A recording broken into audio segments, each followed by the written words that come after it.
Bun găsit la emisiunea Știință și Cunoaștere. Am ajuns la cea de-a patra miniserie de emisiuni cu invitați de prestigiu din alte țări. Așadar, aproape un sfert din numărul emisiunilor difuzate în premieră pe anul 2016 au fost realizate cu invitați din Canada și Statele Unite. Astăzi îl vei cunoaște pe Dr. Joe Dispenza, cercetător, chiropractician, lector și scriitor. Joe Dispenza a captat pentru prima dată atenția publicului larg, participând în calitate de invitat la filmul documentar artistic What the Bleep Do We Know, iar ulterior a apărut și în proiectul 10-10-10, pilulă sau percepție, difuzat și în cadrul emisiunii Știință și Cunoaștere. Munca lui Joe Dispenza s-a extins, s-a aprofundat și s-a orientat spre câteva direcții cheie, toate reflectând pasiunea sa de a explora modul în care oamenii pot folosi descoperirile neuroștiințelor și concluziile filozofice derivate din rezultatele fizicii cuantice, nu doar pentru a vindeca boli, ci și pentru a avea o viață mai împlinită și mai fericită. Dr. Joe Dispenza crede că fiecare dintre noi are potențiale și aptitudini insuficient dezvoltate ce pot fi cunoscute și educate de către oricine. Aș dori să vă explic următoarea reprezentare.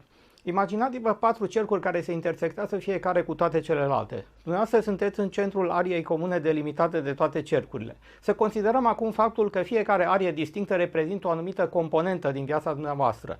Primul din cele 8 cele mai importante condiții necesare pentru a trăi o viață împlinită este ceea ce îți place să faci. Dar aceasta se corelează cu ceea ce știi să faci, deoarece în caz contrar expectanțele nu se reflectă în viața reală.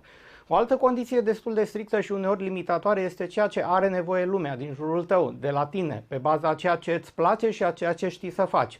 Totuși, o a patra condiție la fel de importantă în pondere și prevalență este ceea ce îți aduce un venit, deoarece degeaba faci ceea ce îți place și știi să faci, degeaba există o cerere din partea celorlalți, pentru că dacă toate acestea nu vă pot susține material, atunci ele n-au nicio valoare. În continuare urmează alte 4 condiții de importanță egală, fără de care nu se poate susține un echilibru și o mulțumire de viață pe termen lung. Primul din ele este pasiunea. Puteți observa faptul că pasiunea se află la intersecția dintre două cercuri, iar aceasta ne oferă următoarea concluzie.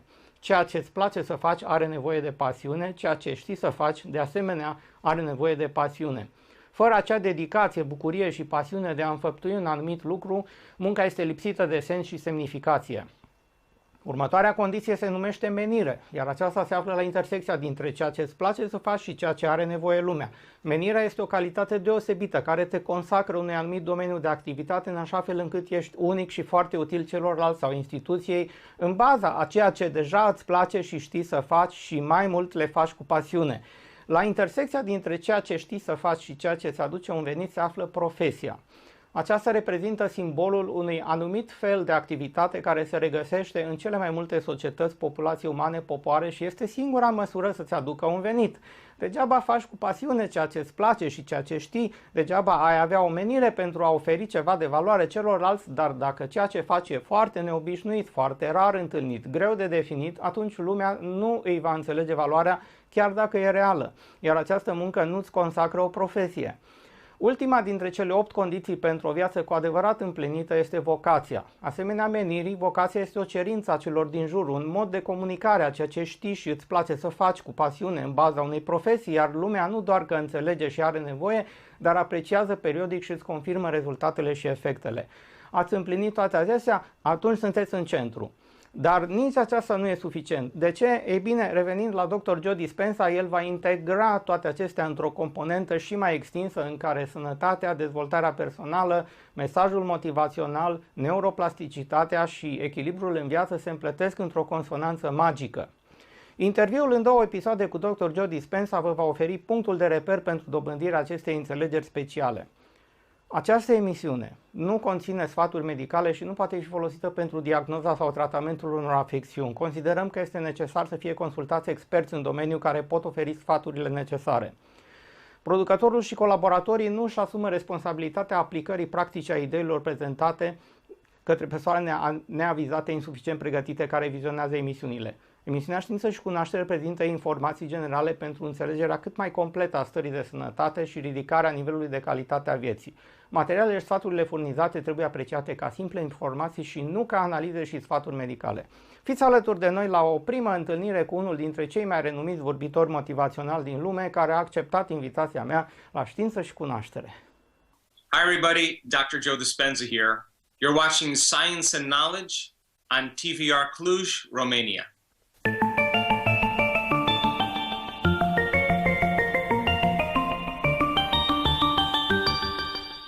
Dear Dr. Joe Dispenza, welcome to our Science and Knowledge TV program on TVR Cluj, Romania for the first time. Thank you so much for hosting me, Christian. I'm happy to be with you. It is a great opportunity for us to have you as a guest on national Romanian television, approaching fascinating topics. Thank you. I'm looking forward to our conversation. I already made a short Romanian introduction about your training and professional background, mostly on neuroplasticity, brain function, psychology, but also on practical domains like chiropractic. My questions were born not from the view of a healthy individual who never knew the suffering, neither from the view of a suffering individual who never knew what it is to live healthy, but from the view of both of them. As an introduction to part one of our interview, please elaborate more on the next quotation. Knowledge is power. If you don't have knowledge, then you don't have any power. Well, knowledge is the precursor to experience. And every time you learn something new, you forge new synaptic connections in your brain. In fact, learning is making new synaptic connections. And the Nobel Prize laureate Kandel in the year 2000 found that when people learn just one bit of information, they doubled the number of connections in their brain from 1,300 connections to 2,600 connections. So then if they didn't review that information, if they didn't repeat it, those connections pruned apart in a matter of hours or days. So if learning is making new synaptic connections, then remembering is maintaining and sustaining those connections. So once you understand philosophical, theoretical, intellectual, analytical information and knowledge, the next step is for you to do something with it, to apply it, to personalize it, to demonstrate it, to initiate that knowledge into an experience. And if you can get your behaviors to match your intentions and your actions equal to your thoughts, if you can get your mind and body working together, you are going to have a new experience. Now, when you have a new experience, the experience then enriches the circuits in your brain that you understood philosophically. That's what experience does. It creates networks of neurons. But then the end product of an experience is called a feeling or an emotion. And the brain releases a chemical, and that chemical then begins to emotionally teach the body what the brain has intellectually understood. So knowledge is for the mind and experience is for the body, and you begin to embody the truth of that philosophy. So this is a time in history, Christian, where it's not enough to know. This is a time in history to know how. And so if knowledge is power, knowledge about yourself is self-empowerment. And common people around the world are doing the uncommon because they're not waiting for suffering. They're not waiting for crisis. They're not waiting for trauma or disease to begin the process of change and transformation. And you can learn and change in a state of pain and suffering, or you can learn and change in a state of joy and inspiration. And my message is, why wait? And so people are beginning to take quantum physics and neuroplasticity and neuroscience and neuroendocrinology and epigenetics and psychoneuroimmunology. The principles of each one of those sciences point the finger at possibility. And so when you begin to apply those individual sciences and create a model of understanding, what it allows the person to do is to become more empowered. And science has become the contemporary language of mysticism. And so we can begin to demystify the mystical by using those sciences because people begin to understand what they're doing and why. And when they understand the what and the why, the how gets easier. You anticipated my next question, which is about how the brain works. First, what are the neurotransmitters, what are the neuropeptides, and their function? Wow, okay, let's do it. You have three types of chemicals that exchange information in the brain and the body. The first type is called neurotransmitters. And in between each neuron, there is a gap. And information is translated across that gap. You have 100 billion neurons that make up your brain, and they have about 10,000 to 40,000 connections per neuron. Now, the neuron is the simplest functional unit of the nervous system, and they possess the unique ability to store and communicate information. So then, as they exchange information, they release chemicals, and those chemicals are called neurotransmitters. And some neurotransmitters wake us up and get us going. Some neurotransmitters make us feel good. Some neurotransmitters excite brain function. Other neurotransmitters suppress or inhibit brain function. And they are pretty much the chemicals that are being exchanged between neurons. So now, you think 60 to 70,000 thoughts in one day. Out of those 60 to 70,000 thoughts that you think in one day, 90% of those thoughts are the same thoughts as the day before. So the same thoughts lead to the same choices. The same choices lead to the same behaviors. The same behaviors create the same experiences, and the same experiences produce the same emotions. And those same emotions and those same feelings drive our very same thoughts. And over time, we keep firing and wiring the same circuits in our brain. And there's a principle in neuroscience that says that nerve cells that fire together wire together. So if the person over time is thinking the same way, acting the same way, feeling the same way, making the same choices, creating the same experiences, they keep firing the same networks of neurons in the same sequences, the same patterns, and the same combinations. And whenever you make the brain work in a sequence or pattern or combination, it's called mind. So the person is reproducing the same level of mind every single day, and over time, they hardwire their brain into a very finite signature. That finite signature becomes our identity, our personality.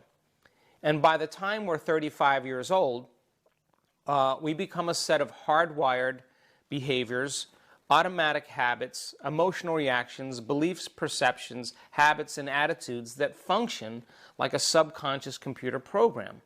So then, for the most part, when you've done something so many times, your body knows how to do it as well as your brain.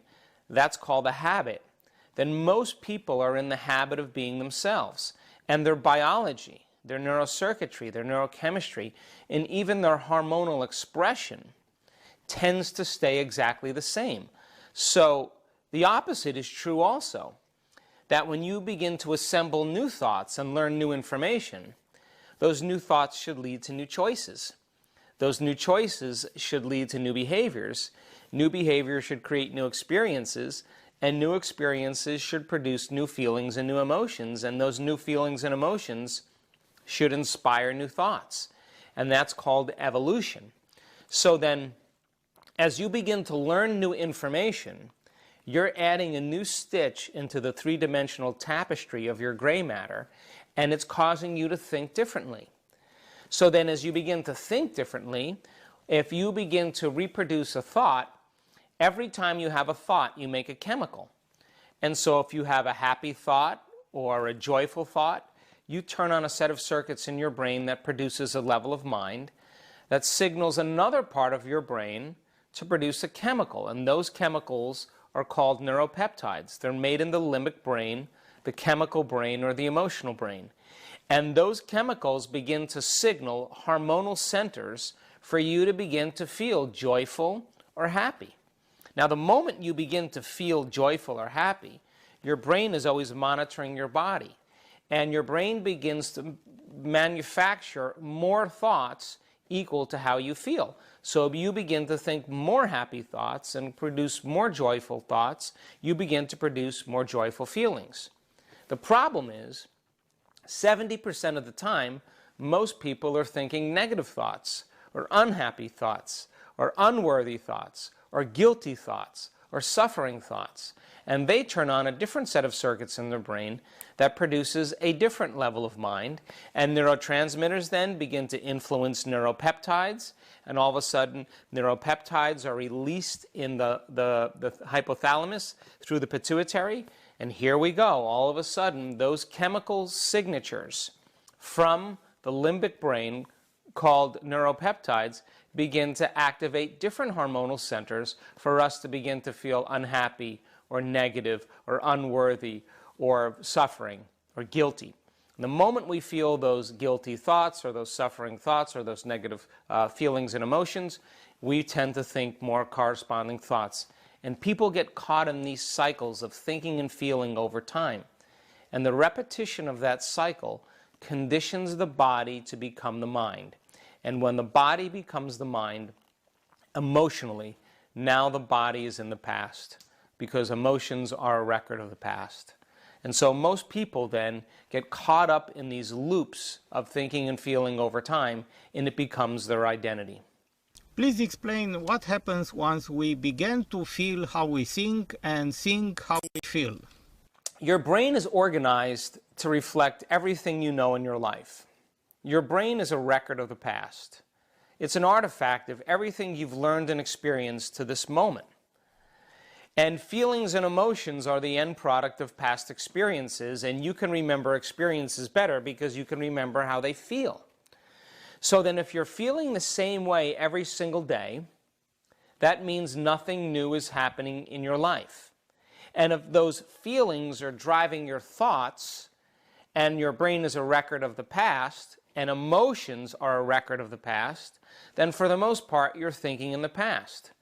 And so people get caught in these loops. They think insecure thoughts, and then they feel insecure. The moment they feel insecure, they generate more insecure thoughts. That creates more feelings of insecurity. It generates more insecure thoughts. And they get caught in these cycles of thinking and feeling for 10 or 20 or 30 or 40 years.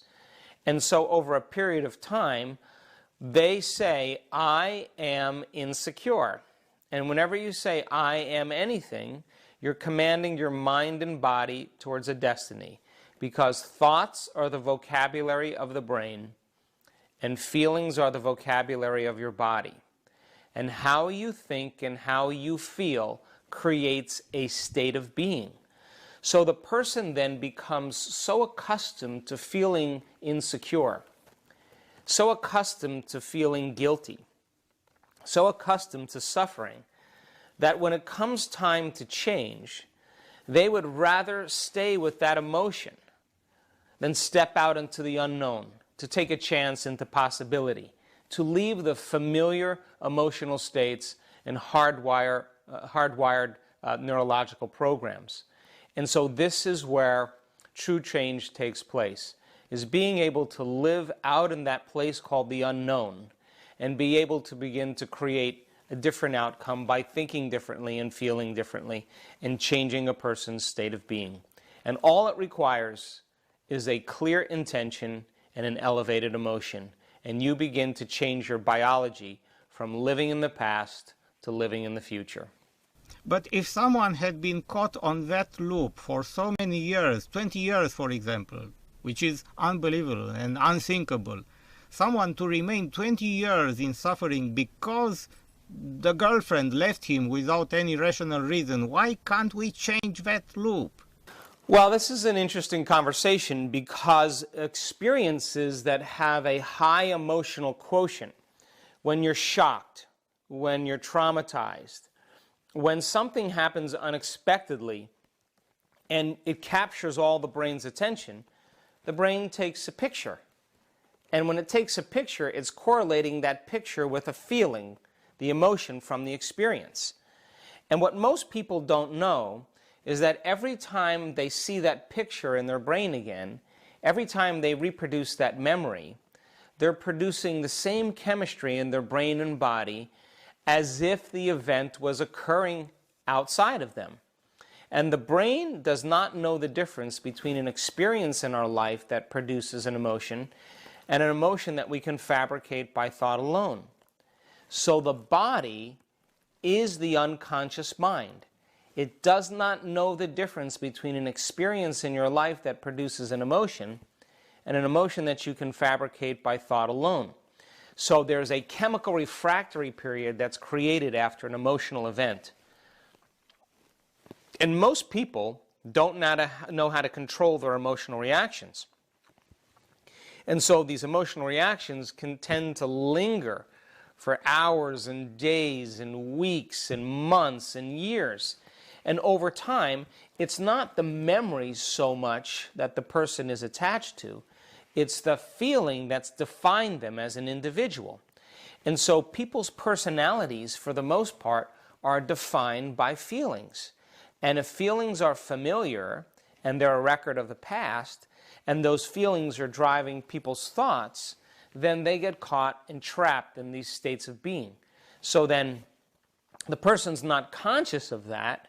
It's just that they've been mismanaging their thoughts and their emotions for a long enough period of time that that's ultimately become their personality. And now here's the problem. They tend to view and perceive reality through that lens of the past. And when they do that, they can't see possibilities in their future. Please tell us about the placebo and placebo response and how does it work?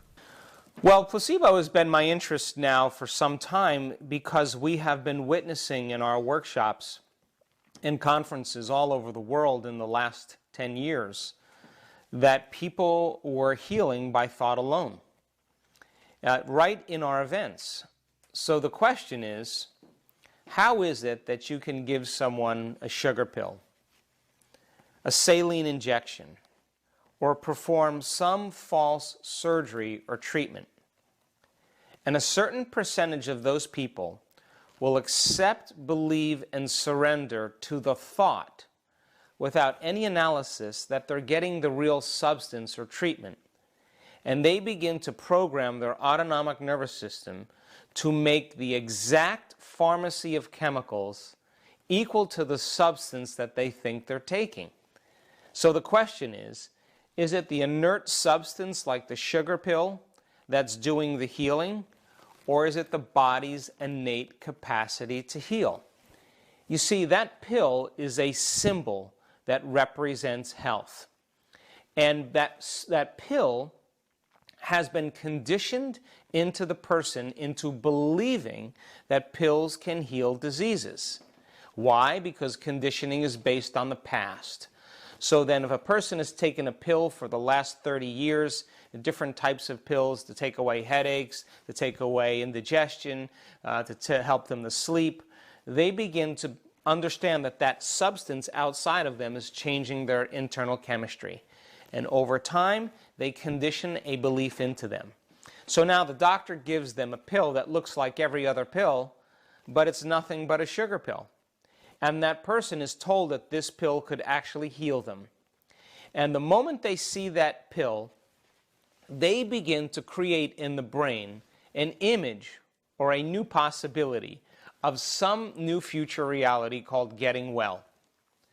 And if they can combine that clear intention with an elevated emotion, they start to get inspired, or they start to feel gratitude, or they start to feel enthusiastic.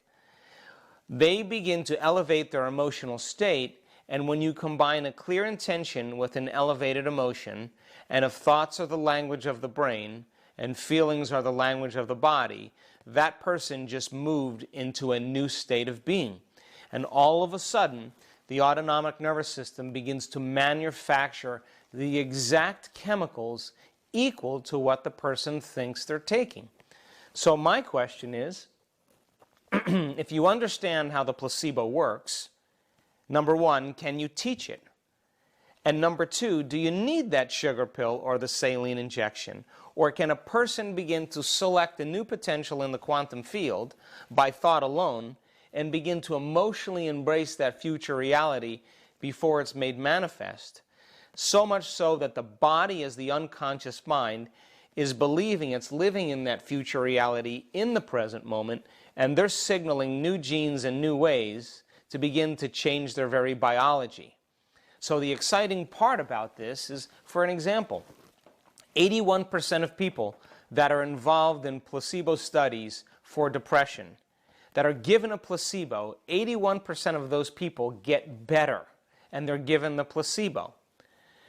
So when you look at the brain scans and you see the changes in people's brainwave function and their physiology, it's exciting because it means then if they're getting better, they're making their own pharmacy of antidepressants by thought alone. So then if you can teach people how to do that, you can eliminate their belief in something outside of them that's doing the healing, some known, and begin to select an unknown. And revisit that unknown in mind and emotion over and over again to such a degree that that unknown finally becomes a known in their biology. And then will it begin to produce biological changes? And we've been very excited and mystified, in fact, by the number of people that have healed themselves from all kinds of clinical conditions that even at times medical science had no solution for. So they are beginning to tap the resources of the very power within them to do the healing, the body's innate capacity to heal. Well, I am one of them who did that, but it's a long story. Bruce Lipton told me that 95% of medication are not having any effect, so they are almost like placebo. Yes, I was just with Bruce last weekend. We were lecturing together, and we had a great panel discussion. The facts is that many medications work because of the placebo. Many medications are enhanced because of the placebo. And so the majority of those medications, like when you have systemic changes going on in your body, those chemical changes are targeted very specifically to specific organs and tissues. But when you're given a pharmaceutical, it doesn't know to go to a specific area, it goes to the entire body. And so a lot of times there's side effects that really aren't side effects, they're real effects. And so it's almost better for a person at times to take a placebo than to take a medication and experience a lot of those side effects. In contrast with placebo, there is nocebo. Please explain what that is. Well, the nocebo is kind of like that principle of seeing the glass half full or half empty.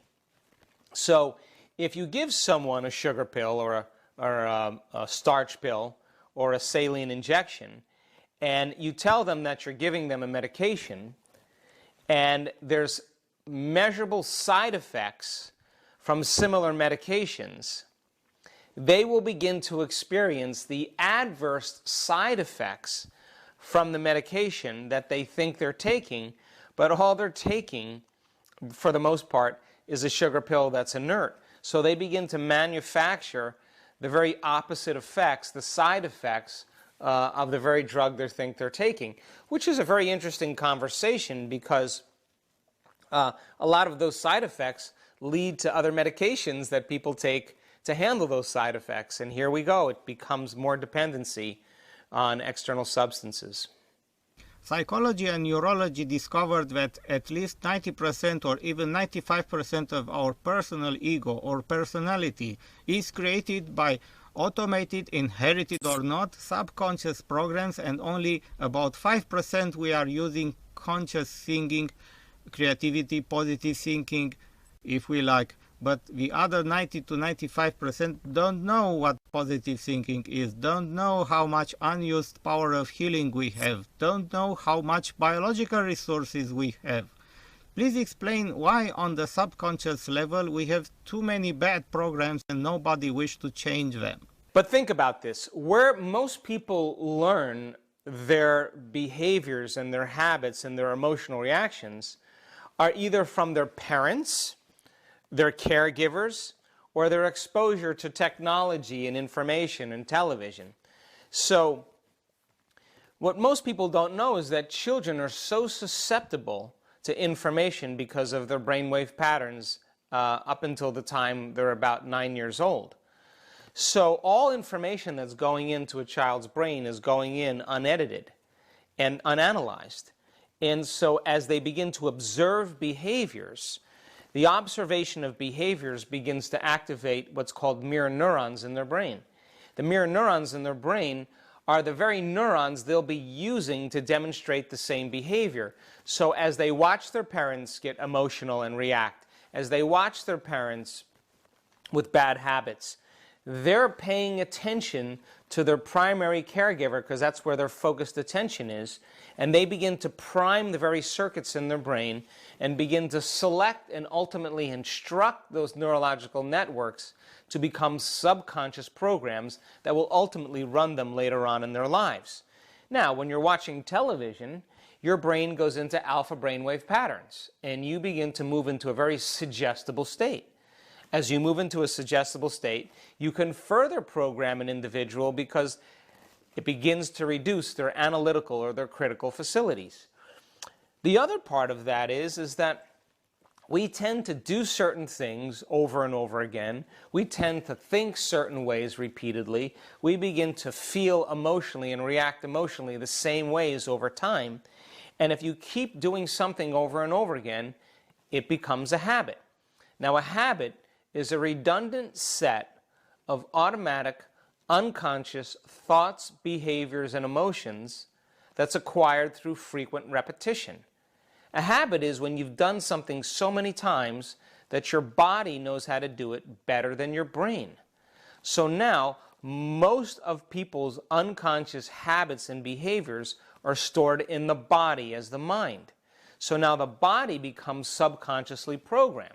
So if the person has been subconsciously programmed to be negative their whole life and to feel guilty or unworthy, they can think positively all they want with the 5% of their conscious mind, but if they're feeling negatively, that's mind and body in opposition.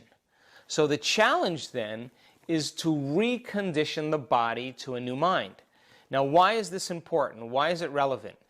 Because we use the model of meditation to begin that process of change.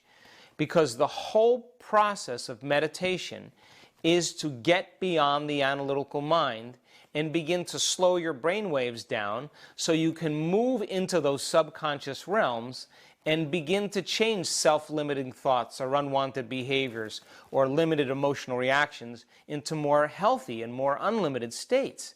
But you can't do it with your conscious mind. You have to learn how to get into the operating system where true change can take place. So then the majority of people's programs are stored in the body. What do I mean by that? Well, you may not be able to remember your PIN number, or you may not be able to remember a combination on a lock, or you might not be able to remember a phone number. But if you've dialed that phone number or done that PIN number so many times, you'll come a point where you won't be able to consciously remember it, but your fingers will move. Well, how does that happen? It happens because your body has done it so many times, it knows how to do it better than your brain. And that's where 95% of our programs exist, in that subconscious realm. Now think about this. That means then, if you're not present in the moment, then 95% of the time, you're unconscious and you're running a program. So then in order for you to change, the first step is to become conscious of your unconscious thoughts. Become aware of your automatic habits and behaviors. Look and notice the emotions that you're feeling, and as you begin to observe those states of mind and body, it means you're no longer the program. Now you're the consciousness observing the program, and that's how we begin to objectify our subjective selves. We're looking at ourselves through the eyes of someone else. And because of the size of the frontal lobe, the crowning achievement of the human being, that's the latest piece of neurological machinery we have, the seat of our conscience. That's what allows us to observe who we're being, to make changes to do a better job in life. And doing a better job in life and making changes is called neuroplasticity. Because every time you think differently, every time you choose differently, every time you behave differently, every time you create a new experience or a new emotion, there are neurochemical changes that take place in your brain that begin to reorganize the very architecture of who we think we are. There is a metaphor that I'm remembering from my talks with Bruce Lipton, saying that when we stop thinking consciously, then the subconscious takes control, like an autopilot. And then we go on the back seat while the car, which is our body, is automated, driving itself on the autopilot mode. Can you comment on that? Well, that's the way it is. I mean, for the most part, the body as the mind is making the majority of decisions for a person. Why? Because they want to cling to the familiar territory, because if they step into the unknown has always been considered a scary or dangerous place. So then, the moment you start a computer program, the moment you press go, that program runs automatically. So the moment you see your coworker and you judge your coworker or are competitive with your coworker, the moment you see that coworker, you have a hardware program installed, and it becomes a software program. So you see your coworker, all of a sudden the stimulus produces a response, and all of a sudden you run the program of competition or judgment. You see your friend, and you use your friend to reaffirm some addiction emotionally to suffering. The moment you see your friend, you turn on the program of suffering, and then both of you talk back and forth with each other, talking about how much you suffer. You see your ex-girlfriend, and all of a sudden you see her, and the next thing you know, you turn on the program of resentment, because that's how the program runs in the brain and body. So then, as people begin to react to different conditions in their life, or even to extraneous thoughts, they begin to activate these programs. And just like if you're running 20 computer programs on your computer, or your iPhone or your smartphone has at least 10 programs opened, you're going to drain the body's energy. You're going to drain the technology's battery source. So you have to force quit and begin to eliminate some of those programs. And that's what this work is about.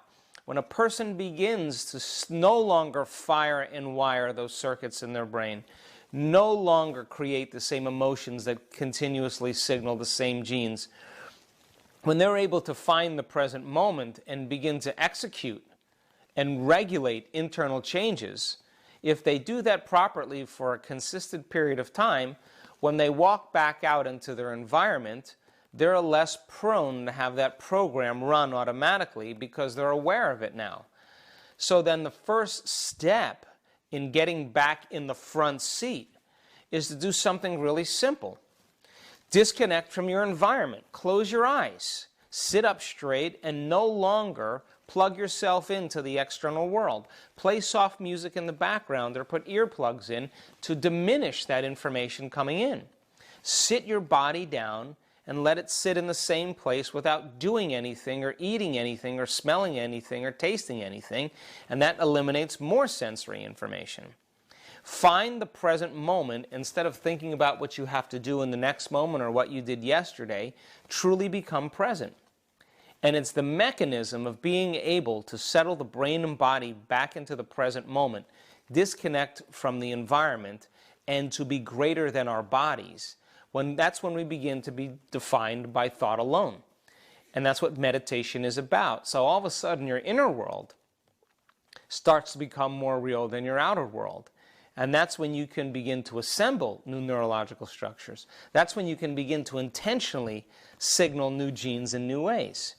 So if the person has been thinking and feeling and feeling and thinking for 30 years, or getting up in the morning and running through the same routine behaviors that it did yesterday, then for the most part then, the body has become the mind. Then to change is to be greater than our bodies, to be greater than our habits, our unconscious programs, our emotional reactions and addictions, to be greater than our attitudes that are connected to past experiences, to be greater, for the most part, than the conditions in our environment, the people we know, the places we go, the things we do at the exact same time. And that begins to produce the same physical, biological, energetic, genetic changes in the brain and body when the person begins to know how to do this. But they have to be able to understand the science and the knowledge, because it serves as the forerunner for them to create different experiences. This is why my TV program is called Science and Knowledge. The power of those 5% of the conscious mind which might tell us that this attitude is wrong is completely surpassed by the 95% of the power of the subconscious mind. Is there any chance to win this battle? Oh, absolutely. I have no doubt about that. We have seen so many people in the last 4 years begin to make measurable changes in their personality, measurable changes in their health, overcome very serious scars and traumas from the past, and really reprogram who they are. Now, I'm not going to say it's easy, because if it was easy, everybody would be doing it. But as I said earlier, as you begin to understand the what and the why, the how gets easier. So in the work that we do, in the workshops that we teach around the world, we ask people to retreat from their lives, to get away from the constant stimulation that reminds them of who they think they are as a personality, to retreat from their lives long enough to learn some valuable science and knowledge and information. And then we set up the conditions for them to experience exactly what we've taught them. And we build model by model by model through knowledge and experience, and they begin to progress. No different than learning how to play tennis, or learning how to ski, or learning how to crochet. That you learn different steps and you keep building on those steps until it becomes a skill. And the research that we've done in measuring brain function, and measuring heart rate variability, and measuring genetic changes, and in measuring people's energy and the energy of the room, we now know that people can absolutely do it. Our measurements show that it's not just taking place in their mind, it's actually taking place in their brain. And they're making those fundamental changes that tend to become more permanent. But the only way to do that is that you have to enter the operating system, and that's where meditation comes in. Please elaborate more on a quote from one of your books, Breaking the Habit of Being Yourself. The quote is, "As long as we use our familiar feelings in response to our efforts of change, we will always convince ourselves that have to give up something big. We will never be able to grow superior inner thoughts. We will never see a world of possible results other than the negative from the past. So this is how powerful are the thoughts and feelings over us." Yes, I think that when we use feelings, familiar feelings, as a barometer to change, like you say in the morning, oh, I'm going to work out this afternoon, I'm not going to eat sugar anymore, I'm going to stop drinking coffee, I'm going to wake up at 6 in the morning and get all my work done before work. You can say that with your conscious mind. You can declare that. But then when it comes time to actually do it, most people say what? I don't feel like it. I don't feel like getting up early. I don't feel like working out in the afternoon. I don't feel like not eating this food. I feel like eating sugar. So when you use feelings as a barometer for change, for the most part, you are going to talk yourself out of possibility. So then when you make that declaration and you say, I'm going to make these changes, get ready. Because the moment you say that, you're going to feel uncomfortable. And it's going to feel unfamiliar. And you're going to be uncertain. And there's going to be some unpredictability because you're stepping from the known into the unknown. And the hardest part about change, Christian, is not making the same choice as you did the day before and staying conscious while you're doing it. So the moment you go unconscious, you return back to the same thoughts, the same choices, the same behaviors, the same experiences. And why? For the same emotion, to reaffirm your identity. So then, let's say a person is so conditioned into suffering because they've had 4 or 5 serious events that happened in their life, and they create the belief that nothing ever good happens to me, and you need to suffer, and that's what life is about. And you say to them, okay, well, you don't have to suffer. You can step out and create something differently and create a new life.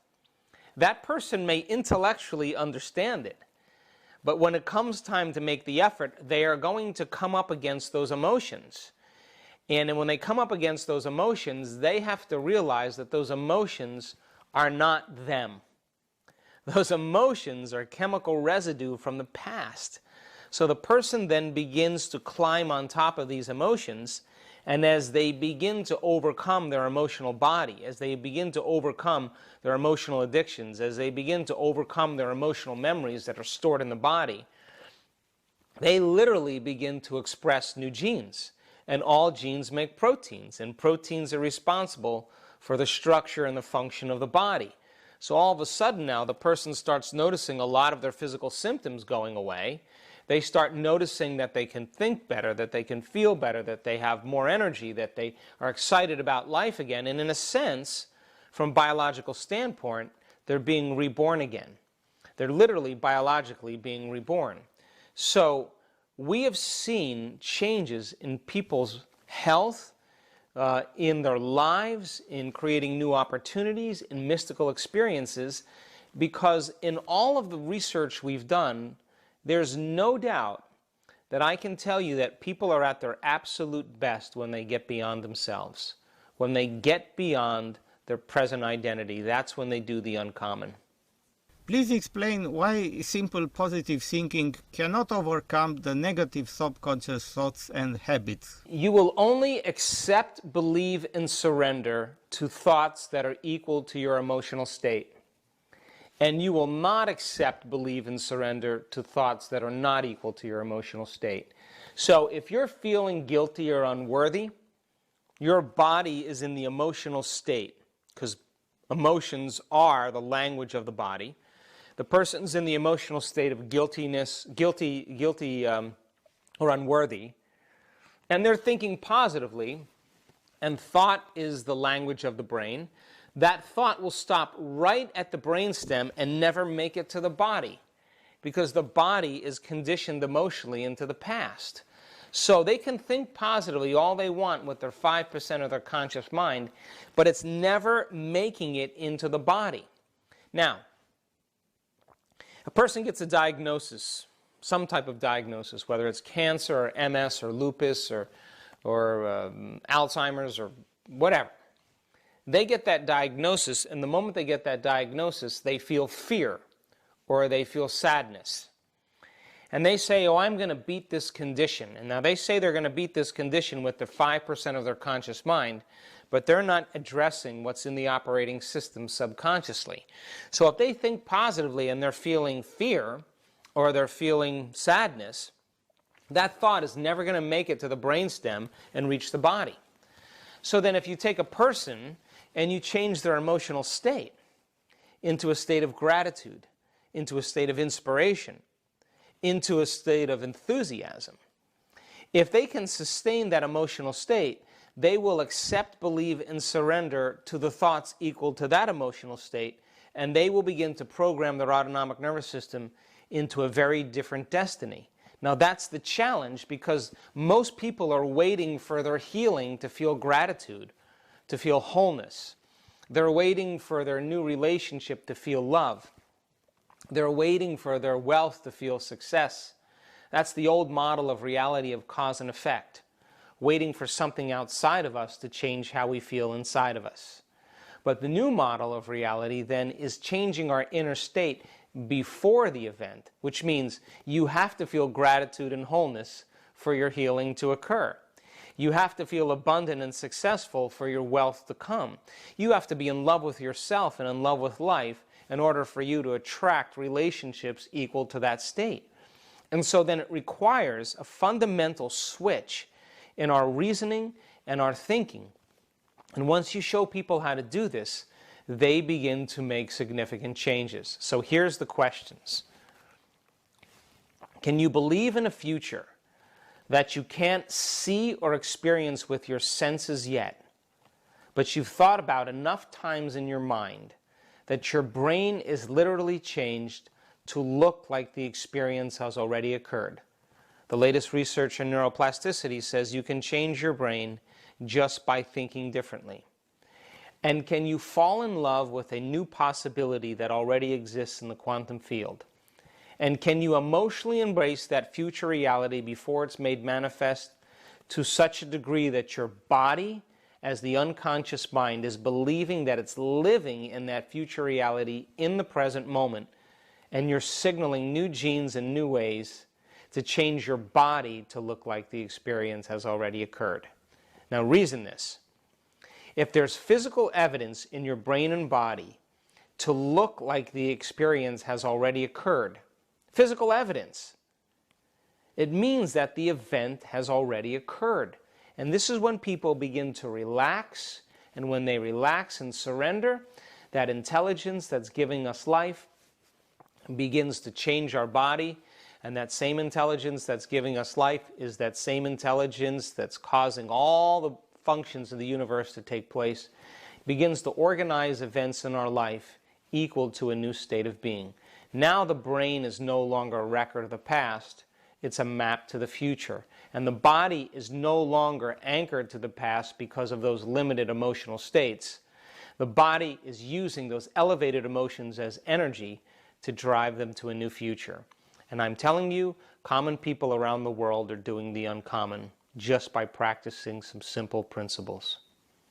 Before we close the part 1 of our interview, I'd like to inform our viewers that they will have a very special opportunity to meet you in person in Bucharest, the conference on November 23rd, 2016 at Crown Plaza, Bucharest. Please tell us just a bit, what is the topic you wish to present there? Well, it's an evening talk that I'm going to be doing in November, and my interest really is to show people how powerful they really are, to talk to them about the new science of possibility, to tell them what people are doing around the world in terms of healing themselves and changing their lives and creating better lives for themselves, and combine some quantum physics with a little neuroscience, with a little epigenetics to show people what they can actually do to create a better life for themselves. Thank you very much for this amazing opportunity, and we meet again for part 2 of our interview next time. Thank you so much, Christian.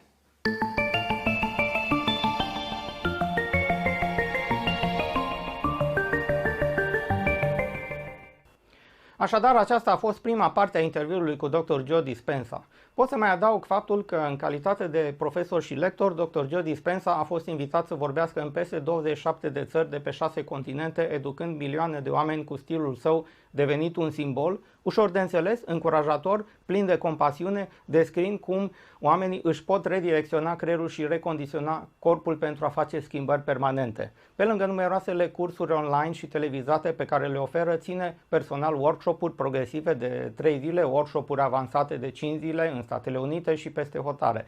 Dr. Joe Dispenza este de asemenea profesor la Universitatea Internațională Quantum pentru Medicină Integrativă din Honolulu, la Institutul Omega pentru Studii Holistice din Reno, New York și la Centrul Kripalu pentru Yoga și Sănătate din Stockbridge, Massachusetts. Este de asemenea președinte invitat al Comitetului de Cercetare de la Universitatea Life din Atlanta, Georgia. Trebuie să mai menționez faptul că informațiile oferite în această emisiune sunt de natură exclusiv educațională și informativă și nu pot fi asimilate în nicio situație unor consultații sau analize medicale de specialitate. Informația prezentată nu trebuie folosită ca alternativă a consultului medical realizat de un medic specialist. Producătorul și colaboratorii nu pot fi considerați răspunzători pentru niciun prejudiciu, indiferent de modul în care veți utiliza informația prezentată. Fiți alături de noi data viitoare la o nouă întâlnire cu știință și cunoaștere.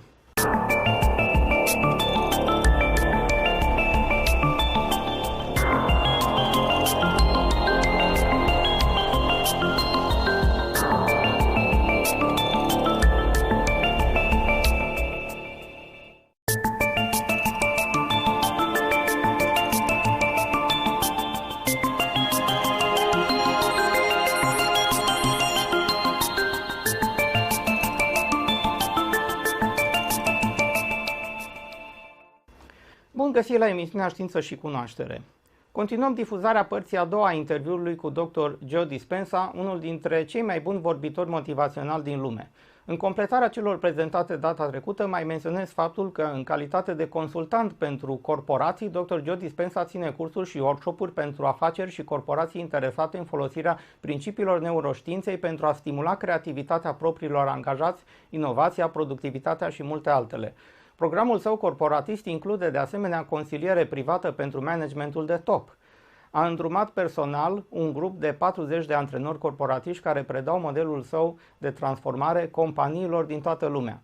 De curând a început să certifice antrenori independenți în folosirea modelului său de schimbare cu clienții lor personali. Ca scriitor, Dr. Joe Dispenza a publicat Evolve Your Brain, The Science of Changing Your Mind. Antrenează-ți creierul, strategii și tehnici de transformare mentală, tradusă și în limba română, urmată de Breaking the Habit of Being Yourself, How to Lose Your Mind and Create a New One. Distrugeți obiceiurile nocive, cum să-ți determini mintea să lucreze în favoarea ta. De asemenea, tradusă în limba română, ambele descriind neuroștiința schimbării și epigeneticii. Ultima sa carte, You Are the Placebo, Making Your Mind Matter, apărută și în versiune românească sub titlul Tu ești placebo, cum să-ți transformi mintea în materie, a ajuns bestseller în New York Times la doar o săptămână de la publicare, bazându-se pe munca sa anterioară. Dr. Joe Dispenza a primit titlul de doctor chiropractician la Universitatea Life, unde a absolvit cu magna cum laude. În pregătirea sa postuniversitară a inclus domenii precum neurologia, neuroștiința, funcția creierului, chimia, biologia celulară,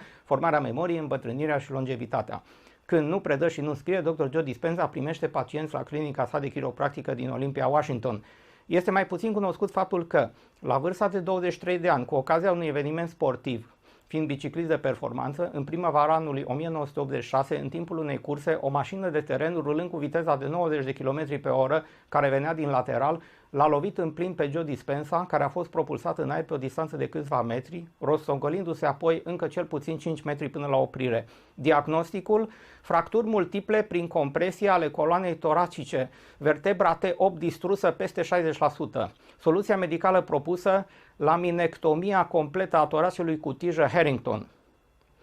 Toate acestea sunt relatate în cartea sa Antrenează creierul, strategii și tehnici de transformare mentală. Nu întâmplător, vindecarea miraculoasă și evitarea acestei operații foarte periculoase l-a determinat să studieze temeinic mecanismele psihologice, neurologice și emoționale care ulterior le-a revelat semenilor în cărțile și conferințele sale. Această emisiune nu conține sfaturi medicale și nu poate fi folosită pentru diagnoza sau tratamentul unor afecțiuni. Considerăm că este necesar să fie consultați experți în domeniu care pot oferi sfaturile necesare. Producătorul și colaboratorii nu își asumă responsabilitatea aplicării practice a ideilor prezentate de către persoane neavizate, insuficient pregătite, care vizionează emisiunile. Emisiunea Știință și Cunoaștere prezintă informații generale pentru înțelegerea cât mai completă a stării de sănătate și ridicarea nivelului de calitate a vieții. Materialele și sfaturile furnizate trebuie apreciate ca simple informații și nu ca analize și sfaturi medicale. Hi everybody, Dr. Joe Dispenza here. You're watching Science and Knowledge on TVR Cluj, Romania. Fiți alături de noi la partea a doua a interviului cu unul dintre cei mai renumiți vorbitori motivaționali din lume.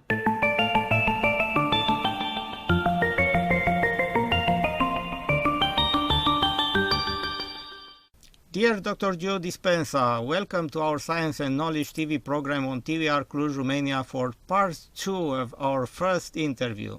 I'm very happy to be back with you. We are now discussing very important issues for the first time on television in Romania, and I am immensely grateful for accepting the interview. Thank you. I'm excited too. Please tell us what is neuroplasticity and how does the brain recognize an image? You have a very amazing and relevant picture, if you allow me to show it, from your book entitled Evolve Your Brain. Sure. Neuroplasticity is the brain's ability to make new synaptic connections. And they used to think that the brain, science used to think that the brain was hardwired, meaning that we're born with certain propensities and we're going to be like that for the rest of our lives. But we are, in fact, marvels of adaptability and change. And so as you begin to think differently, as you begin to act differently, as you begin to choose differently, as you begin to create new experiences, the brain begins to rewire itself and create new neural pathways that become the very substructures of who we become. So plasticity then affords us the ability to change throughout our entire lives, and that continues through any age, even people later in their years. So the brain is not hardwired in any way. It's very much able to change and reroute connections. Please tell us more about the chemistry of survival. Well, living in stress is living in survival. And stress is when your body is knocked out of homeostasis. Stress is when your body is knocked out of balance. The stress response is what your body innately does to return itself back to order. Now, for the most part, we have three types of stress. We have physical stress like trauma, accidents, injuries, falls. We have chemical stress like viruses, bacteria, mold, toxins, blood sugar levels. And we have emotional stress like family tragedies, finances, traffic, internet connections, mortgages. And all three of those things, whether they're physical, chemical, and emotional, knock the brain and body out of balance. Now, all organisms in nature can tolerate short-term stress. If a deer is in the woods and it's grazing, and all of a sudden it sees a pack of coyotes, the moment the deer perceives some threat in its external environment, it turns on a primitive nervous system called the fight or flight nervous system, or the sympathetic nervous system. And the moment that sympathetic nervous system is switched on, the animal goes into survival and it's stressed. And all of a sudden, the body begins to mobilize enormous amounts of energy so that it can adapt to some threat in its external environment. So the pupils dilate, the salivary juices shut off, respiratory rate increases, heart rate increases, digestive glands close down, blood is sent to the extremities, glucose is mobilized, and the body is prepared for some threat in the external environment. Now, if the deer outruns the coyotes, 15 minutes later, it returns back to grazing, the event is over, and the body moves back to balance and homeostasis. Now, that's very adaptive because you need to mobilize all of that energy to survive, and it creates a certain amount of stress. And so that short-term stress, all organisms in nature can tolerate short-term stress. But what if it's a coworker? What if it's an in-law? What if it's a family member? And you keep turning on that stress response because you're perceiving your coworker, you're perceiving an in-law, you're perceiving a family member as if they were a pack of coyotes. Now, what was once very adaptive all of a sudden becomes very maladaptive. Because when you turn on the stress response and you can't turn it off, now you're headed for disease. Because no organism can live in survival mode or emergency mode for extended periods of time. Because as you mobilize all of this energy for some threat in your external environment, there's no energy in your internal environment for growth and repair. There's no energy for long-term building projects. There's no energy to restore the body back to balance because we've mobilized and used the majority of it in survival. So then, what makes it so unique is that human beings, because of the size of the neocortex and the frontal lobe, we can turn on the stress response just by thought alone. You can think about your problems. You can think about what happened yesterday. You can begin to worry about something that's going to happen tomorrow. And by thought, you can turn on the same stress response as if you were being chased by a pack of coyotes. And so then, as we turn on the stress response by thought alone, the very chemicals of stress give the brain and body a rush of energy, a rush of adrenaline. And that rush of energy and rush of adrenaline causes us to become addicted to those very chemicals. We become junkies to those very chemicals. And so then we begin to use the problems and conditions in our life to reaffirm our emotional addictions. the poor relationship, the bad job, the news, finances, whatever. We keep turning on that stress response just so that we can get a rush of adrenaline. And so then an addiction is something you can't stop. And so the emotions of anger, frustration, violence, war, hostility, fear, anxiety, worry, sadness, pain, guilt, unworthiness, suffering, depression, they're all created by the hormones of stress. And psychology calls those normal human states of consciousness. Those are altered states of consciousness. And so it's a scientific fact that the hormones of stress downregulate genes to create disease. And I just said that we can turn on the stress response just by thought alone, which means then your thoughts could make you sick. So the question is, if your thoughts could make you sick, is it possible then that your thoughts could make you well?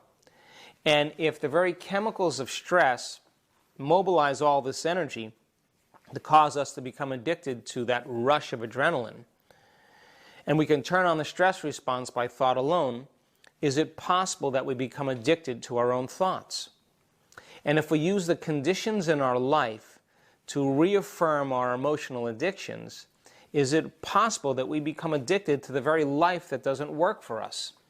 So then as people begin to become aware that they're living in survival, for the most part, on a minimum 70% of the time in their lives, then all of a sudden now when they begin to make changes for themselves, just like an addict who's overcoming heroin or overcoming some drug, there's going to be some withdrawal because the body has been conditioned emotionally.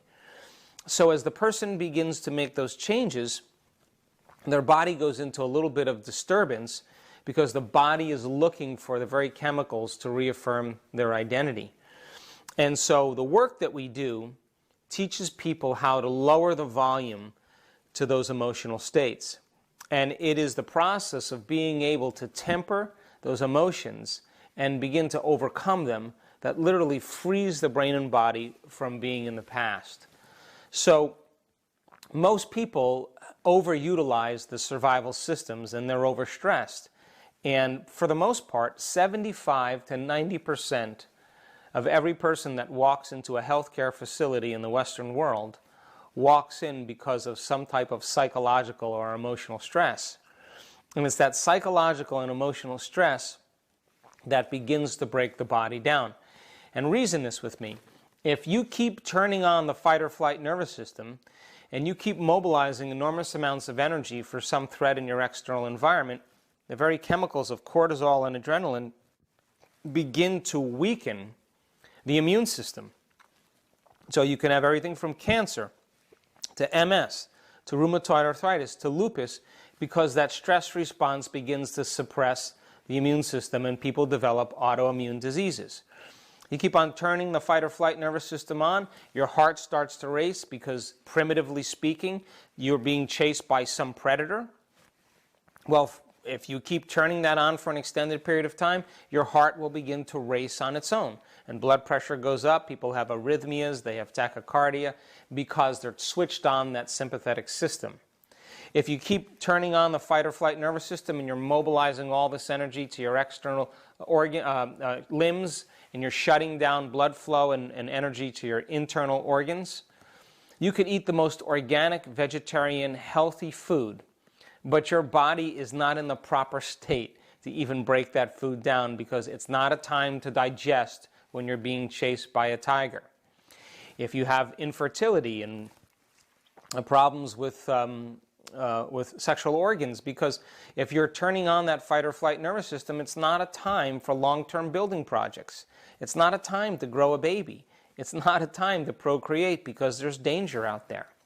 And I can go on and pretty much name most conditions, pain in the body. 80% of people in the Western world experience some type of back pain or musculoskeletal pain.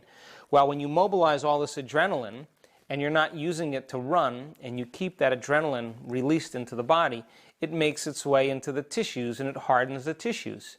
And over time, people develop spasms and contractions and pain, and it's all created by the chemicals of stress. And I could go on, but for the most part, it's those very chemicals that begin to break the brain and body down. And teaching people how to overcome their stress response and to be able to mediate it and regulate it is where the change really begins. This is also linked with the next chapter of your book, chapter 9, The Chemistry of Emotional Addiction. Yes. Well, in my definition of an addiction is something that you can't stop. And the moment you perceive a threat in your external environment, real or imagined, the moment that thought signals the limbic brain and the limbic brain starts that process, the moment that occurs, all of a sudden your perception will be altered. And as your perception is altered, you're in a state to either run, fight, or hide. And people spend the majority of their time living in this state. And they're either aggressive, they're guilty, or they're suffering, or they're hiding in fear. And so teaching people how to get beyond the very chemicals of survival allows them to live healthier and better lives. When I read through the book, I learned that a clear intention and an elevated emotion produce some pretty significant physical, biological effects. Can you explain this concept for our viewers a bit further? Well, we talked about those emotions of survival, all of those limited emotions from hatred to anger to frustration to guilt to shame, unworthiness, fear, anxiety. Those are all created by the hormones of stress. And that's when we begin to draw energy from a body's vital field and we turn it into chemistry, and the very field around our body begins to diminish. Now we are more matter than less energy, more particle in quantum physics, less wave. And now we begin to become matter trying to change matter, because the very chemicals of survival force us to become materialists, defining reality with our senses. And so when we feel more like matter and less like energy, we're always going to try to force outcomes in our life, control outcomes in our life, predict outcomes in our life, compete for outcomes in our life, because we're matter trying to change matter. This very principle of living this way for an extended period of time then begins to tax the body and draw its vital field of energy from it. So then when you begin to switch from those emotions to heart-centered emotions, emotions like gratitude, kindness, appreciation, thankfulness, care, compassion, inspiration, you begin to activate a very different center in the body. And when you activate this center, you go from a state of selfishness, because when we're in survival, we're only concerned about ourselves, to a level of selflessness, where all of a sudden now you begin to contribute energy to your very field. And the field around your body, the magnetic field around your body, tends to become enhanced. And so the elevated emotion is something that you can teach people to do, and we've done it. And as they begin to create an elevated emotion, and they're trained on how to do that, they begin to change the body's physiology from a level of survival to a level of creation. And so as they're moving out of their anger and moving out of their fear and moving out of their guilt and suffering into an elevated emotion that's a heart-centered emotion, they begin to contribute to the field around the body. And the field around the body tends to become amplified. And as they sustain that emotional state, it's like dropping a pebble in water. It begins to create very strong electromagnetic energy. That magnetic field that's created is a frequency. So that frequency then carries information.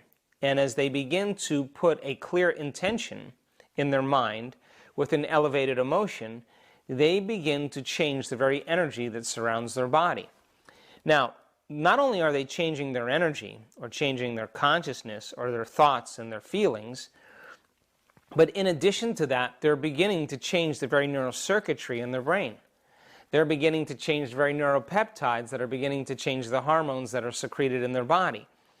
It's the very neuropeptides that have new information that begin to genetically or epigenetically signal new genes to make new chemicals and new proteins. And all of a sudden now the person begins to do something really amazing. They begin to change their very biology. And we did an experiment in February of this year where we took 120 students in an advanced workshop that we did.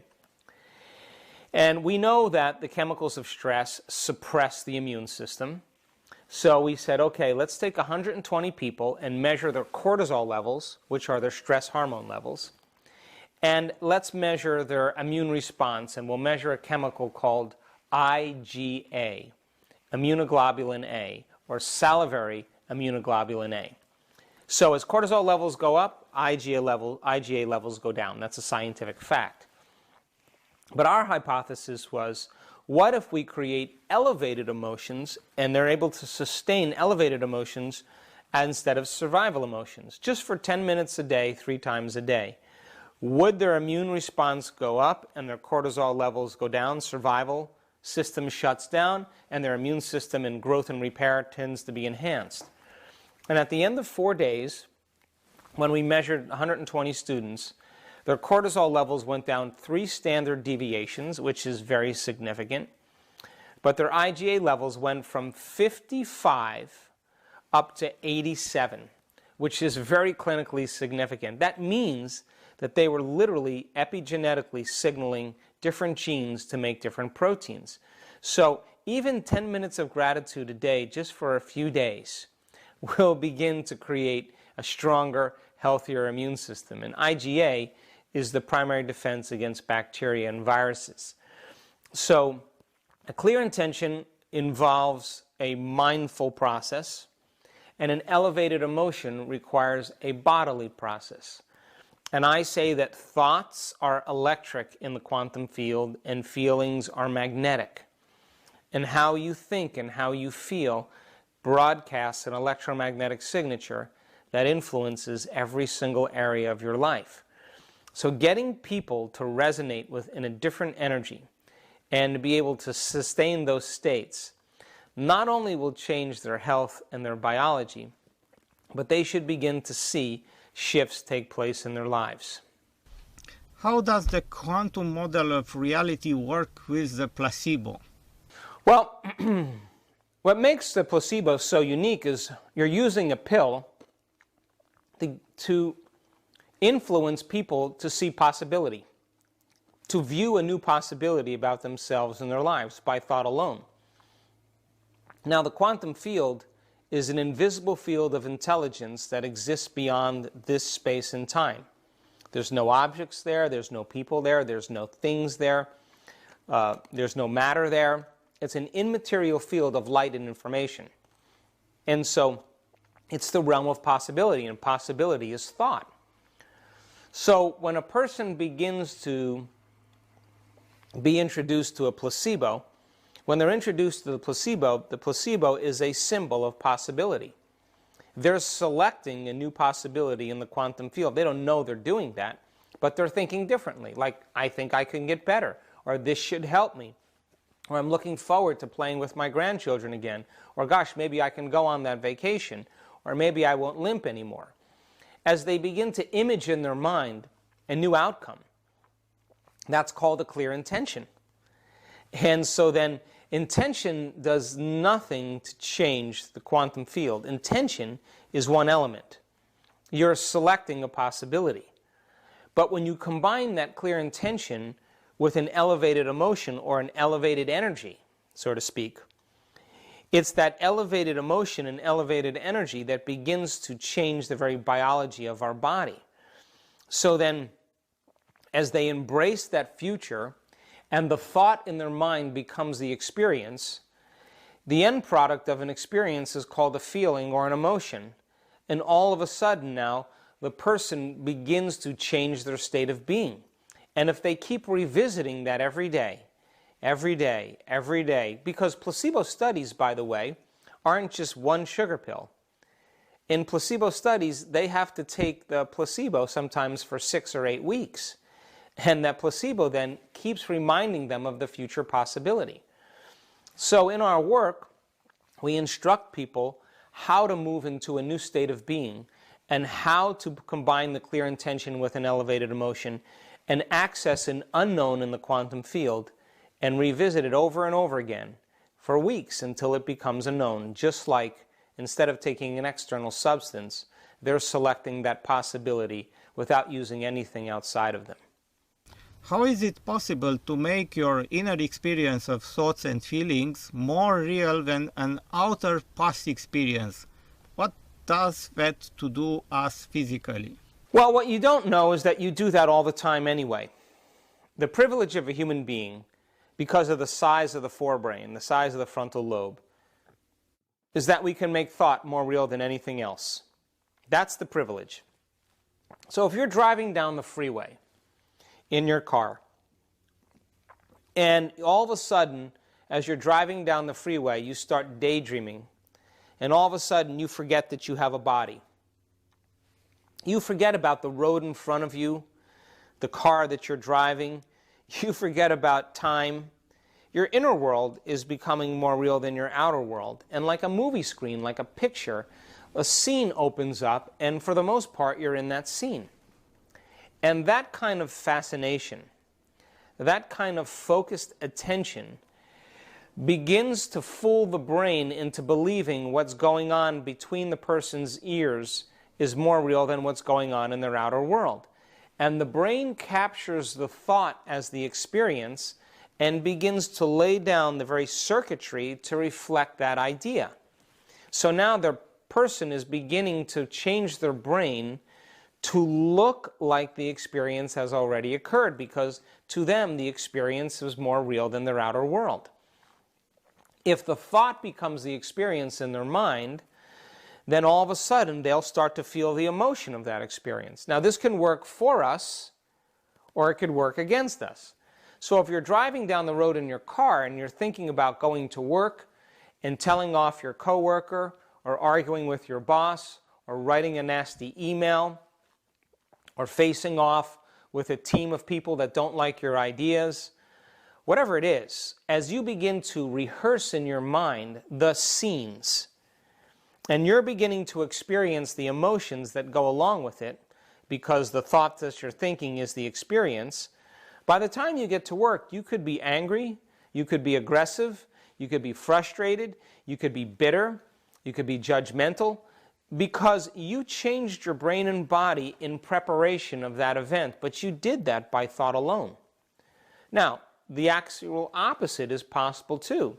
If you began to image yourself feeling healthy and doing the things that you love to do, and beginning to see yourself in the same way, living a healthy life, and you began to emotionally embrace what it would feel like if you were that way, is it possible then you could do the antithesis of what you did in the first example?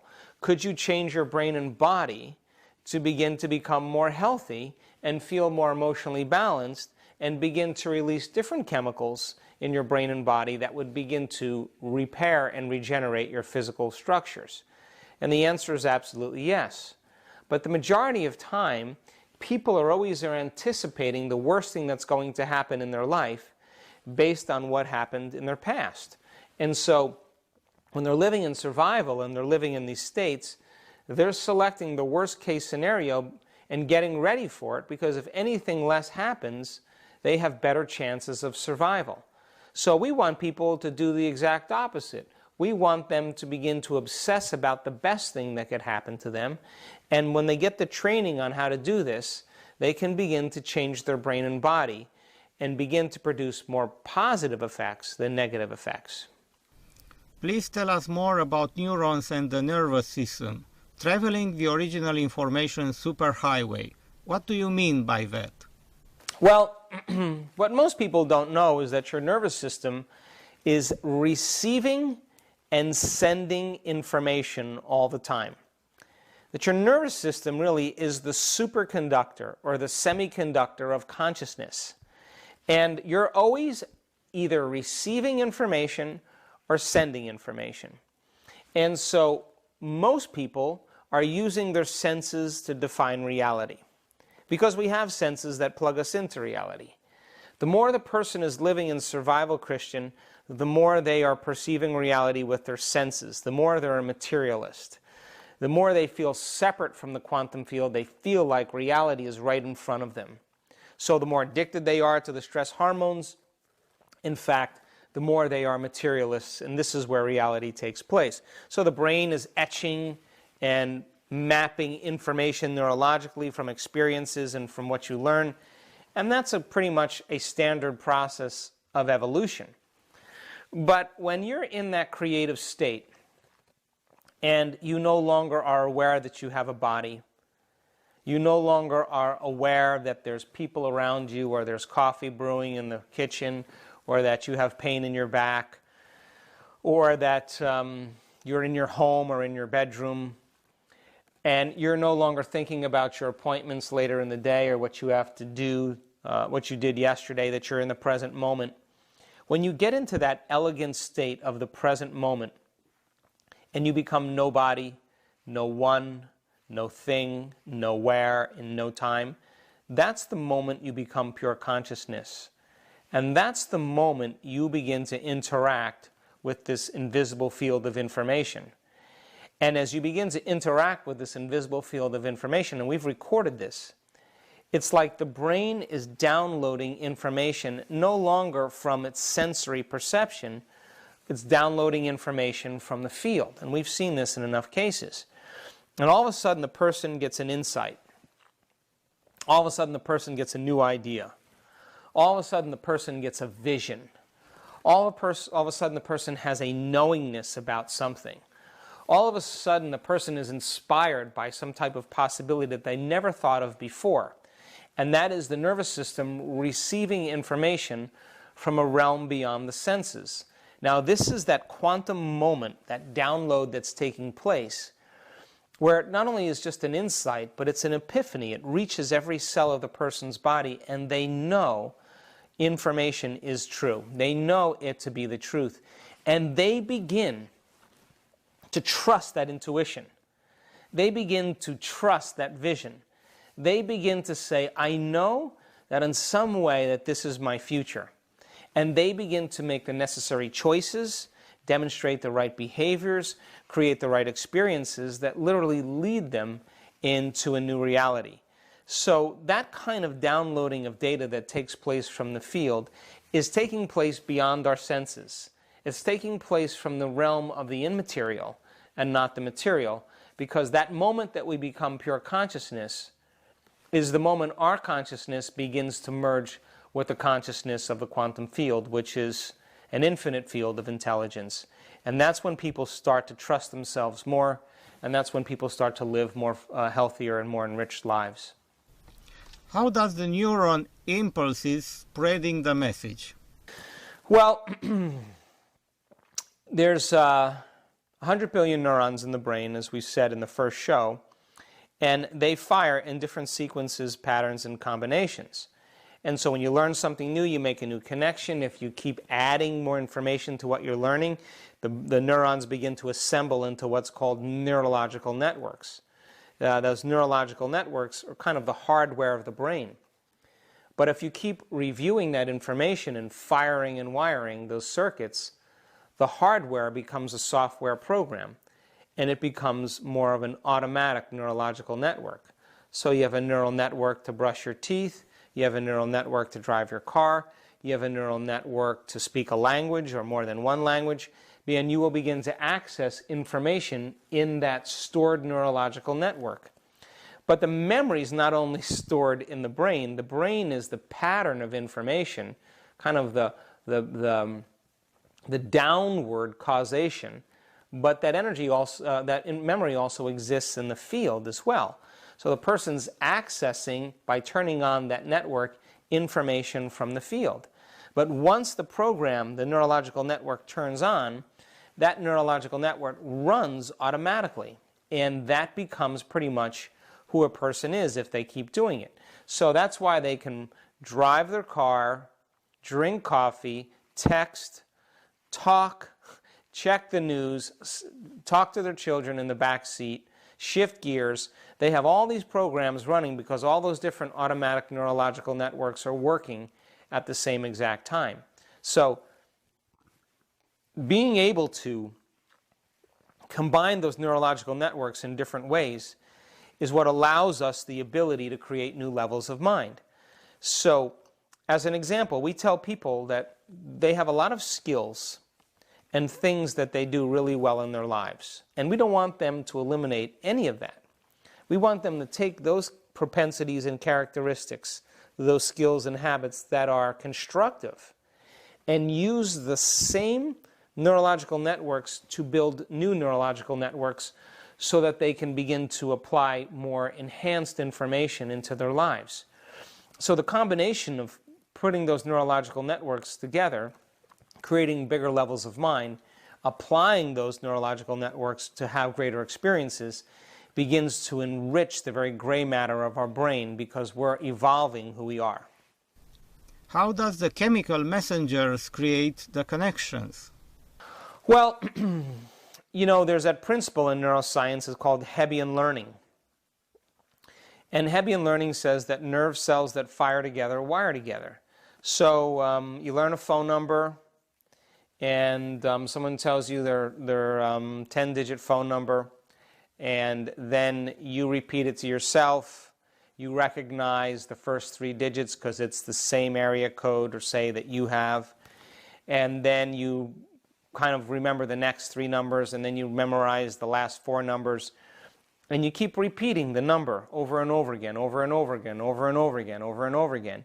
And as you keep firing and wiring, firing and wiring, firing and wiring, you develop a neurological network that is that phone number. And so when you say, oh, what is my best friend's phone number, you see a picture of their face, and by association, all of a sudden the frontal lobe accesses that neurological network, and then it becomes more easy and more automatic for you to use.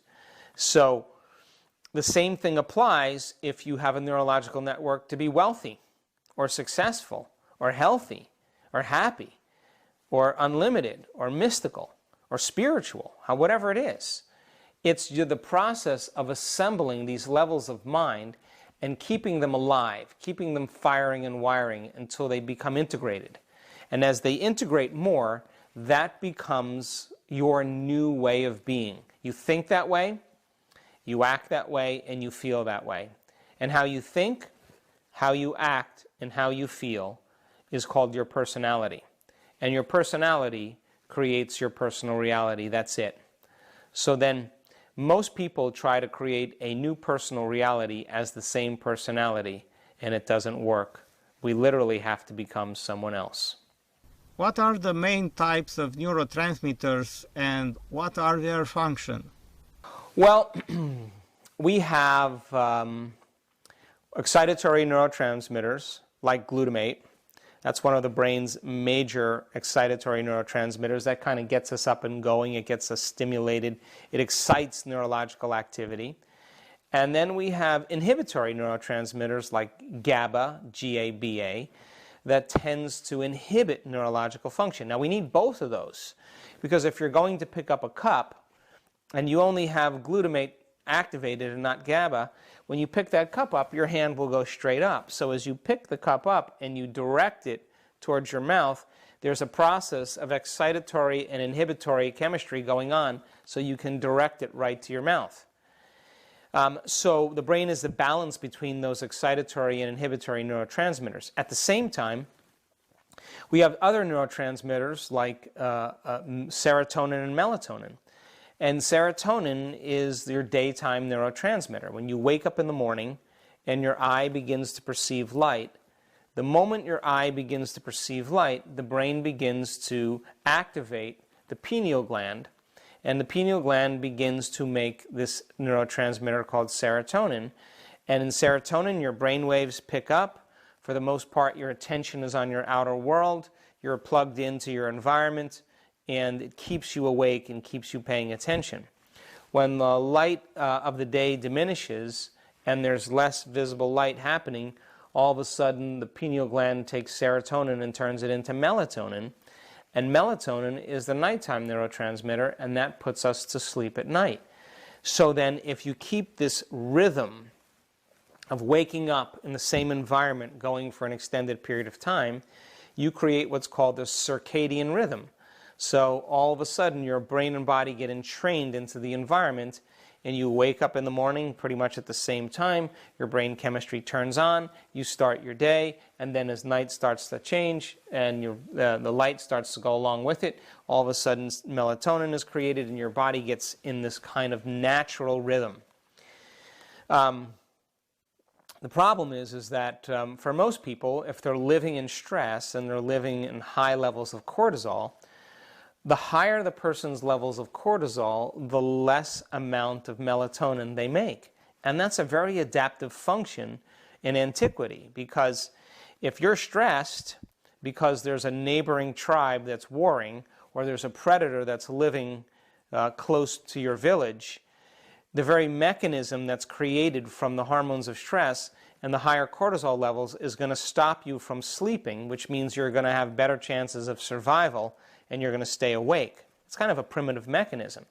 The problem is that people spend so much time living with high cortisol levels that they don't sleep and their melatonin levels go down, and melatonin is strongly associated with a lot of the body's innate ability to repair and regenerate. We also have neurotransmitters like dopamine, which activate pleasure centers in the brain. Like if you're thinking about having a nice warm cup of coffee with the right type of milk and the mocha and however you like your coffee, as you begin to look forward to drinking that coffee, you turn on dopamine. Or if you're going to see a lover or a husband or a wife or seeing one of your children, as you get excited or think about seeing them in anticipation, you begin to produce higher levels of dopamine.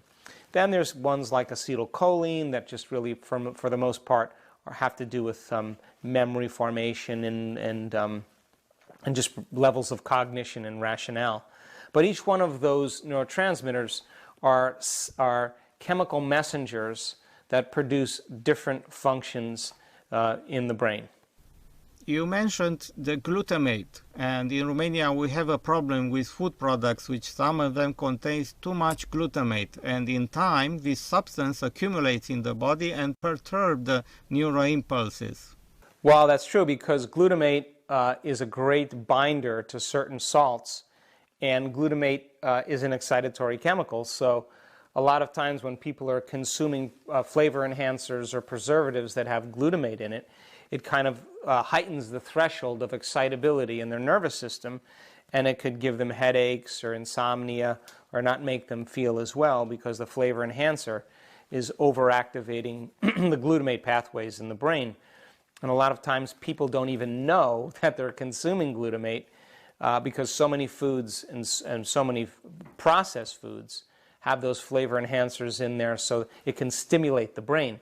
So not only is it creating a better taste, but you're combining the better taste with an excitatory function. So the person eats the French fries or eats the sautéed Chinese food or whatever, and all of a sudden they like the taste, but along with liking the taste, the brain gets a little aroused. And as it gets a little bit aroused and it starts to feel more awake for a short period of time, that person is going to crave that food whenever their brain chemistry starts to change, and you create a dependency just with flavor enhancers. There are a lot of interesting information in your book about neurology. Please tell us about the types of nervous systems and how they work. Wow, okay. You've done your homework. Well, you have your central nervous system, and this is just basic information. Your central nervous system is made up of your brain and your spinal cord. Your central nervous system controls and coordinates all other systems in your body. You couldn't digest your food. You couldn't move a muscle. You couldn't void your bladder. You couldn't react to certain chemicals with your immune system without the aid of your nervous system. So your nervous system, the central nervous system is like the electrical wires that run the machine. You have a brain, and the spinal cord is an extension of the brain. And so that's the main processing unit.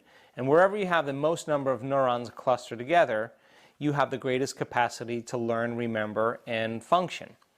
So then off the central nervous system, you have what's called peripheral nerves. And those are nerves that connect to the central nervous system that send and carry information to different parts of the body. So some of those nerves, peripheral nerves, are for the most part voluntary nerves, like if I'm going to make a muscle or if I'm going to stand up, I use the peripheral nerves for a voluntary function. We also have peripheral nerves that are involuntary nerves. In other words, some message is coming from a part of my brain that's digesting my food and filtering blood, and that's happening behind the scenes of my awareness. And that involuntary function that takes place in the body is under the auspices or under the guidance of the autonomic nervous system. And autonomic means automatic. And so that exists under the thinking neocortex, and it's about the size of an apricot, and it has a bunch of substructures that controls body temperature, that controls appetite, that controls digestion, hormonal levels, blood sugar levels, and all of that's happening behind the scenes of our awareness. So as the autonomic nervous system stays in balance, the person maintains a high degree of health. If the autonomic nervous system is consistently moved out of balance because of the hormones of stress, that imbalance becomes the new balance, and now the person is headed for disease. So the integration of these different nervous systems in working together for the body to work more holistically is a great definition of health. Please tell us shortly about the myth of the gene controls and how can we rewrite the genes using educated behavior? Well, the first lie that we've ever been taught and been programmed by is that genes create disease. Less than 1% of people on the planet are born with genetic conditions like Tay-Sachs disease or sickle cell anemia or type 1 diabetes. The other 95 to 99% is created from lifestyle and behaviors. Now, genes are like Christmas tree lights. They turn on and off all the time. And when they turn on and they become activated or regulated, that's called upregulation. When they turn off or they shut down, that's called downregulation. Now, what most people don't know is that the body is a protein-producing machine. Muscle cells make muscle proteins called actin and myosin. Your immune system makes immune proteins called antibodies. Your stomach cells make stomach proteins called enzymes. Your eye cells make eye proteins called keratin. And your body is a protein-producing machine. Now, proteins are responsible for the structure and the function of your body. And so then in order for any cell in your body to make a protein, a gene has to be regulated. So, for the most part, people live their life every single day 90% of the time thinking the same way, acting the same way, and feeling the same way. And because there's no new information coming from any new experience, they kind of keep the same genes on and the other genes turned off, and they're headed for some type of genetic destiny. So then, the latest research shows that when you begin to behave differently and you master a behavior, you release what's called behavior-dependent genes, or you activate the behavior-dependent genes. If you have a new experience and that experience has a threshold of emotion that's heightened, you will begin to instruct and select what's called experience-dependent genes, and both those behavior-dependent genes and those experience-dependent genes are passed on to the very next generation. So, when the scientists began to map the human genome, Christian, they said, okay, the body is made up of about 100,000 proteins, so there should be 100,000 genes for each one of those proteins. It takes 40,000 additional proteins to begin to make those 100,000 proteins, so there should be 40,000 more genes for those regulatory proteins. So 100,000 proteins, 100,000 genes plus 40,000 genes is 140,000 genes. So the scientists said 140,000 proteins, there should be 140,000 genes for each one of these proteins. When they mapped the reality, only very few. 23,000, little over 23,000 genes. So then the question is, how could we have more proteins than genes that make those proteins? Because in one gene, we can have over 3,000 variations on one individual sequence. And so then as the gene begins to get new information, the chemical signature or this chemical instruction that's happening outside of the environment of the cell is knocking on the genetic door that begins to select and instruct the new gene to make a new protein. So then, for the most part, if most people are embracing the same experiences, demonstrating the same behaviors, living by the same emotional reactions, they're keeping the same genes on and the other genes turned off, and now they're headed for some type of genetic destiny. So then what if you understood, if you can have people begin to think differently, begin to act differently, begin to feel differently, to begin to experience new things, and they're able to change their very genetic expression, is it possible then that once they program that new gene, is it possible for them to become healthy? And so that is the model we use to understand how so many people in our work have healed themselves of cancer, that have healed themselves of diabetes, of rheumatoid arthritis, of MS, of lupus, of rare genetic disorders, of endocrine conditions, because for the most part, they understood that they were their own genetic engineers. And genes do not create disease. And when people say genes control our destiny, they've given their power away to really begin to change their lives. And so we teach people how to literally begin to express new genetic potentials, and they become their own personal genetic engineers. Because we are approaching the end of the interview, please tell us about the second event that you are planning to do in Romania, Bucharest, on March 2017. Well, we do workshops, what we call progressive workshops, all over the world. We do them in London, we do them in Barcelona, we do them in Paris, we do them in Milan, we do them in Rome, we do them in Munich, we do them in Hamburg, we do them in Amsterdam, all throughout the United States, Mexico City, Canada, Australia, Sydney, Melbourne. We do these progressive workshops pretty much around the world. And these progressive workshops really are an opportunity for people to go from this knowledge, this philosophy, to initiating it into experience, to ultimately begin to create a new state of being or master that information. And so it's a Friday night, all day Saturday, and all day Sunday. And it's an opportunity for people to retreat from their lives and to begin to learn some vital information about what science says about possibility, and combine a little neuroplasticity with a little quantum physics and epigenetics, and give people the understandings, and then right after they understand that information, they go right into an experience. And then after that experience, then, we give them more information, they build on the last one, and we keep progressing the model.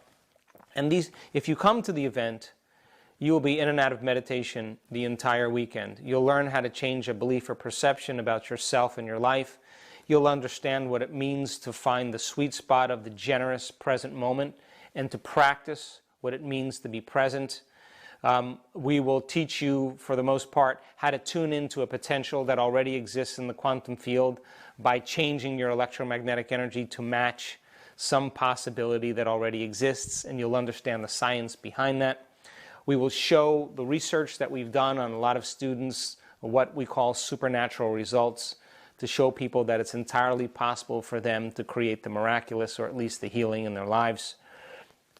We will also teach people how to change their body as their mind and then recondition their body to a new mind. And we will finish the event with what we call the blessing of the energy centers, which has become one of the most popular meditations in our community. And so this is an event for doers. We will be doing quite a bit of work, and we'll be in and out of meditation the entire weekend. And I promise you that if you come, you'll leave feeling very differently than when you arrived. Finally, let me tell you that after broadcasting on TV, all these episodes will be available on my YouTube account, and you may share the links to all English-speaking viewers. Thank you so much, Christian, for passing the message on. Thank you very much for this amazing opportunity. Thank you so much for hosting me.